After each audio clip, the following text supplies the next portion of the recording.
Railway मंत्रीला खरंच पाठवून द्या, त्याला समजेल तरी की काय कंडिशन आहे पॅसेंजरची. ना टाईम मॅनेजमेंट, ना त्या ट्रेनमधला ए सी नीट, ना ती ट्रेन नीट. 5-5 मिनिटाला सारखी कंटिन्यू थांबत होती. असं वाटत होतं की अरे आपण जातोय की नाही पुढे.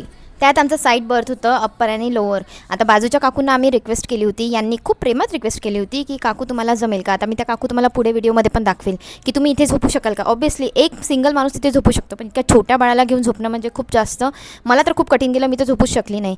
पण त्या काकूने लिटरली काय रिझन दिलं असेल की मेरे आँखों का अभी ऑपरेशन हुआ है. आता तुम्ही सांगा, डोळ्याच्या ऑपरेशनचा आणि त्या सीटचा काय संबंध असेल बरं. म्हणजे बघा तुम्ही कसे लोक आहेत ते. मदत तर करायची नसते, पण रिझन पण असले देतात ना. थोडा विचार केला असता काकूंनी तर मला पण नीट झोपता आलं असतं. हे बघा, ह्या आहेत त्या काकू. पण ठीक आहे, असो. सगळेच लोक खराब असतात असं नाही म्हणायचं आहे मला. आम्हाला खूप छान असे 2 दादा भेटले होते बिट्टूसोबत खेळण्यासाठी.